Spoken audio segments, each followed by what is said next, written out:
Adakah anda mengalami masalah mengingat trirangkap Pythagoras? Jangan risau. Dalam video ini, kita akan memperkenalkan satu cara untuk menjana trirangkap Pythagoras. Sebelum bermula, mari kita tentukan bahagian-bahagian penting pada segitiga. Berdasarkan rajah, A dan B ialah dua sisi yang bersebelahan sudut tegak. C ialah hipotenus, iaitu sisi yang bertentangan sudut tegak. Apakah itu trirangkap Pythagoras? Bagi murid-murid yang masih tidak tahu, trirangkap Pythagoras ialah satu set tiga nombor bulat yang memuaskan teorem Pythagoras.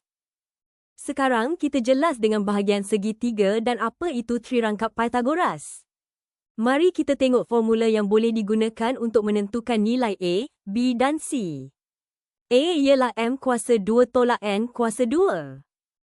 B ialah hasil darab M dan N dengan 2. C ialah hasil tambah M kuasa 2 dan N kuasa 2. M dan N merupakan pemboleh ubah yang digunakan untuk menentukan nilai A, B dan C. Dan pentingnya, kedua-dua nilai tidak boleh ialah sifar dan nilai M adalah lebih besar daripada nilai N.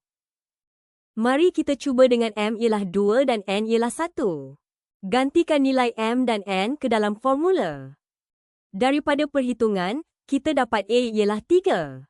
B ialah 4 dan C ialah 5.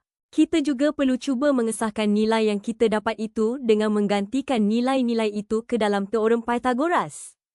Selepas gantikan nilai ke dalam teorem Pythagoras, kita dapat 3 kuasa 2 tambah 4 kuasa 2 sama dengan 9 tambah 16. Dan 5 kuasa 2 sama dengan 25. Pada akhir perhitungan, kita dapat 25 sama dengan 25. Iaitu memuaskan teorem Pythagoras. Kes tadi adalah apabila pemboleh ubah M dan N diketahui. Tetapi bagaimanakah kita boleh selesaikan masalah dengan apabila satu panjang sisi diberikan? Dalam kes ini, nilai A5 diberikan. Kita boleh cuba cari 2 kuasa 2 sempurna yang menghasilkan 5 selepas saling menolak. Seperti yang ditunjukkan sini, kita dapat 5 selepas 4 ditolak daripada 9. 9 dan 4 ialah kuasa 2 sempurna masing-masing bagi 3 dan 2. Di sini, kita boleh kaitkan M ialah 3 dan N ialah 2. Sekarang, kita tahu M ialah 3 dan N ialah 2. Gantikan nombor itu ke dalam formula untuk mendapatkan nilai B dan nilai C. Nilai B ialah 12 dan nilai C ialah 13.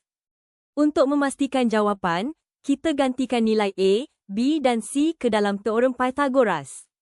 169 sama dengan 169 menunjukkan tiga nilai itu menepati teorem Pythagoras. Bagaimana pula dengan kes nilai B diberi? 12 diperoleh selepas 24 dibahagi 2. Dari sini, kita boleh cuba dapatkan nilai M dan N dengan menggunakan faktor-faktor 12. Pastikan nilai M adalah lebih besar daripada nilai N. Selepas gantikan nilai M dan N ke dalam formula bagi A, kita dapat nilai A ialah 32 atau 7. Ini bermakna 24 mungkin ialah satu sisi sepunya bagi dua buah segitiga yang berlainan. Apabila M ialah 6 dan N ialah 2, A ialah 32. Gantikan nilai M dan N ke dalam formula bagi C, kita dapat 40. Kita juga boleh gunakan teorem Pythagoras untuk mendapatkan nilai hipotenus atau mengesahkan jawapan. Manakala, apabila M ialah 4 dan N ialah 3, nilai A ialah 7. Seperti tadi, kita dapat 25 apabila nilai M dan N digantikan masuk ke dalam formula bagi C. Teorem Pythagoras juga boleh digunakan secara alternatif untuk mencari atau mengesahkan nilai C.